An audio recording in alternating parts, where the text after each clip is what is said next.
What's going on, guys? Hi, it's Frank again from Sticking That Bass, my brand new YouTube channel. Went over a couple lures the other day as I was getting started, and you know what I'm going to be throwing in the upcoming 2016 BFL season. Just going to go through a couple of them with you and try to make it real quick and easy. Like I said, these are the things that I'm going to be throwing at the beginning of the year. They've worked well for me last year. Hopefully, they'll work for me well this year in 2016. So. They're in no particular order. Like I said, I may throw this one and then turn around and throw that one, and it may not be in the order that I'm giving you right now. So we'll start off with a search bait. Excuse me. We'll start with a search bait. It's a Lucky Craft rattle trap. It's a 150 model. I like to throw my rattle trap on, you know, if I'm burning it or slow rolling it or whatever. And before I even get started, most of my rods are usually about 7 foot. It's what I'm comfortable with. I know they tell you to, you know, on different YouTube channels and things that you read that, you know, a 7.6 or a 7.3 or whatever. My longest rod's probably about a 7.6, and that's what any longer than that, and I just feel like I'm out of my element, so that's what I usually throw. So most of my rods, I'm going to tell you, unless it's something different, I'll let you know. Most of them are 7 foot, all right? So this is my rattle trap, and I'll burn this sometimes. I'll throw it on about 15 to 20 pound fluorocarbon, and sometimes I'll burn it with a 7-1 to 1, a 6-4 to 1, and if I really want to slow it down, I'll get a 5-4 to 1 or a 5-2 to 1. But you know, and I'll throw, this is, like I said, this is the one I'm going to throw at the beginning of the year. I got several different colors I'll throw, but I'm just breaking it down like this. I'll start off with a rattle trap. I may not tell you which colors I'm going to use that time because you may be fishing against me. You know, with a rattle trap, you know, sometimes I'll yo-yo it where I just let it fall and yo-yo it back up and let it fall and yo-yo it back all the way back up to the boat. And if you're burning a rattle trap and you're not getting bites, well, slow it down. I mean, that's all I can tell you. Slow the lure down. Let the fish tell you what they want to eat. You know, they may want a sexy shad color. They may want a threadfin color. They may want a red one, an orange one. You know, a chrome and blue, a chrome and black. Let the fish dictate, or let the fish tell you what they want to eat and how they want to eat it. If it's yo-yoing it, try yo-yoing it. If it's burning it, try burning it. If it's slowing it down, slow it down. Then we'll move on to our crankbaits. This is a Bagley balsa wood B. One thing I've learned, you know, and I learned over the past couple years, is how to really use a crankbait. Most of the time when I very first started, I'd throw a crankbait out and I was like, oh man, this is the best lure ever. And I'd throw it out there and, you know, I may catch a 3 or 4 pounder. But most of the time it was, you know, I just reeled it right along. I'd reel it back up the boat and I'd throw it back and reel it right along. Just like that. I mean, that was how I started using a crankbait. Well, then I learned, you know, through reading and trial and error, if you're bumping that thing off logs and it comes up and you're just bumping it off logs, bumping it off riprap and everywhere else, you know. And I throw this in the back of coves.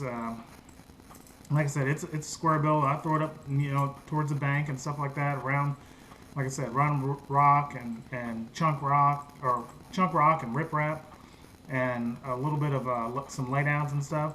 And I'll throw it and I'll let it hit those rocks. And most of the time, I've learned to stop it, you know, to stop that lure and then give it a quick go again. Sometimes I'll bounce it and keep going, maybe bounce it a couple times off riprap, you know, or chunk rock, and I'll let it stop, and then I'll swim it along. So, and I'll throw these crankbaits on about 10 to 12 pound fluorocarbon. Like I said, medium action, sometimes a medium action with a fast tip.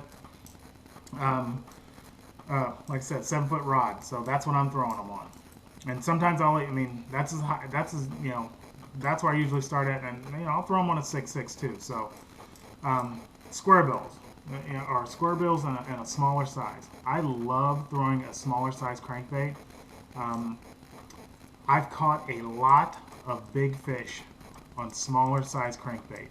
You know, that, if I'm going to give you a tip, that would probably be the best tip I can give right there if you want to follow one. And like I said, this one here, no rattles, silent. This one has rattles. Not all of my small ones have rattles in them, but this one happens to have rattles. I love throwing it, like I said, I love throwing a smaller one on about, like I said, 10 to 12 pound fluorocarbon. And I'll do the same thing. Sometimes I'll burn that sucker and I'll just let it stop and let it just float back up. And I'll burn it again And sometimes I'll just bounce it off of everything. And once I bounce it off some stuff, I'll stop it. But sometimes that fish is right there behind it, and he'll just stop. And he'll just be like, what's that thing gonna do? And then I'll burn it, and that fish will usually 5 times out of 10 nail it. So, and then we'll move on to our jerkbaits. This is a Megabass 110 jerkbait. It's a suspended jerkbait, and just if you don't know how to use a jerkbait, you'll reel it down and you'll just let it sit. Sometimes you'll have to count up to about 30 seconds before you even move that thing again. And you may not be thinking those fish are looking at that, but they are. Trust me. And you can give it a quick jerk. On the back of just about every jerkbait package I've ever seen, they'll give you a cadence in which to use your jerkbait. You can follow that, or you can make your own, or you can just let the fish tell you what they want. And that's 9 times out of 10, those fish will tell you which cadence they want. They may want it to sit for 30 seconds. They may want it to sit for 20 seconds. They may only want it to sit for 5 seconds before you jerk that thing. But figure it out. Figure out what's the best cadence for you, what's the best cadence for the fish. That's the most important thing. And this is a floating Megabass. I really like Megabass. If you can spend extra money to get a Megabass, spend it. The BBs in these things are phenomenal. Not that they're not phenomenal in other ones, but I've had really good luck with the Megabass jerkbaits. And this happens to be a pearl white. I'll throw it in bone. I'll throw it in different colors, and it's the beginning of the season, so a lot of guys will be throwing this color. So if you want to know which lures the guys are using, go on YouTube, read, and they will basically tell you what they're using. And sometimes they won't tell you how to use them, but so I'll reel this down and I'll let it float back up. I'll reel it down, and before it has a chance to float back up, I'll give it a good twitch. And I'll let it start to float, and right before it gets to the top, I'll twitch it again. Like I said, let the fish dictate what cadence they want. Now, when I throw a jerkbait, I will throw it on a spinning rod, 6 to 10 pound test, fluorocarbon, 7-foot medium or medium heavy action rod. That's what I throw it on. And sometimes I'll throw it on a medium heavy or medium with a fast action tip. That's what I personally like. That's what I'm comfortable with. That's what I throw my jerkbaits on. Alright, moving into our chatterbaits. Love throwing a chatterbait. Used to throw a chatterbait all the time, but funny thing was I didn't have a trailer. I didn't catch very many fish. So I started adding a trailer, increased my odds tremendously. So if I were you, I'd definitely add a trailer, match the color of your lure. Sometimes you'll have to trim down a little bit. Trim your skirt down a little bit. I haven't trimmed this one yet. I just made this one just because I was going on YouTube making my channel. So you can trim your skirt down a little bit, and sometimes I'll grab to about well, you can see it right there. Sometimes I'll grab to about right here, and I'll trim this edge off right here. So when I'm throwing a chatterbait, sometimes I'll reel it and I'll let it hit the ground, and I'll jerk it back up and I'll let it hit the ground, and then sometimes I'll jerk it back up and reel it for a little bit and let it fall. That's the way I throw a chatterbait. Sometimes I'll throw it around the edges, and I've nailed some fish coming off those edges just at a steady retrieve, not real fast. And I will throw these. I'm a little different on my chatterbaits. I'll throw these on monofilament, anywhere from 15 to 20 pound test. That's what I'll throw my chatterbaits on. Now, spinnerbaits. If you know me, you know I love throwing spinnerbaits, and I learned a lot about spinnerbaits last year from a guy I fished with in the FLW. Or the BFL, throwing spinnerbaits. That man threw a spinnerbait more than I ever seen anybody throw a spinnerbait. I threw a spinnerbait so much that my arm hurt. And I've never fished before where my arm hurt, but my arm hurt throwing a spinnerbait. Since then, I will always throw a spinnerbait wherever there's water. So if you can throw it around a log, if you can throw it around chunk rock, if you can throw it around riprap, if you can throw it around anything that you can see, brush, it doesn't. I throw it around everything anywhere that there's water, I'm gonna throw it. So I love throwing it with a tandem blade, with a willow leaf and a Colorado blade. I love throwing it on a silver and a gold. At the beginning of the year, I might throw one blade, but most of the time when you see me, I'm going to be throwing it with two. I'm going to be throwing it with a tandem blade. Always have a trailer hook. Always, always, always have a trailer hook. I used to never throw a spinnerbait with a trailer hook. Learned my lesson.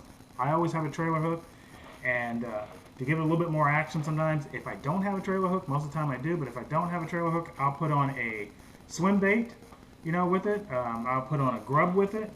I'll put on whatever makes my lure a little bit, stand out a little bit more than somebody else's. You can dye these with any kind of dye that you get from Bass Pro or your local hardware or local tackle store. So those are some of the lures that I would throw at the beginning of the year. Like I said, it's my own personal preference. And with these, I also throw these on medium heavy or sometimes a heavy with monofilament. I'll slow roll them. You know, I'll throw them on a 7 1-to-1. Sometimes I'll throw them on an 8 1-to-1. You know, and if I'm really slowing it down, I'll throw them on a 5, 6. You know, those are what I'll throw those on. Like I said, it's my own personal preference. And then again, these, my jerkbaits, I will throw these on from 6 to 810 fluorocarbon. I'll throw my crankbaits anywhere from 10 to 12 fluorocarbon. 7, like I said, all these, unless I say it's different, most of these I'm going to throw on a 7-foot rod. I will throw this on a medium to medium heavy, anywhere from 15 to 20 pound test fluorocarbon. And I know a lot of guys use braid, and I'm just going to throw this in there. I know a lot of guys use braid, and if I'm throwing jigs, I will throw a braid. I will throw it on braid, you know, if I'm in heavy cover and stuff like that. I hardly ever use braid unless I'm throwing in a really, really thick cover. Not that saying there's anything wrong with braid. I use it when I have to, but 9 times out of 10, I'll just get some really nice heavy fluorocarbon. Anyway, those are a few things that I'm going to start throwing the first part of the year. If you guys have any questions, comments, concerns, feel free to ask me. I'll try to answer them to the best that I can. If I don't know, I'm just going to tell you I don't know. Subscribe to my channel. Keep fishing on, guys, and I'll talk to you soon.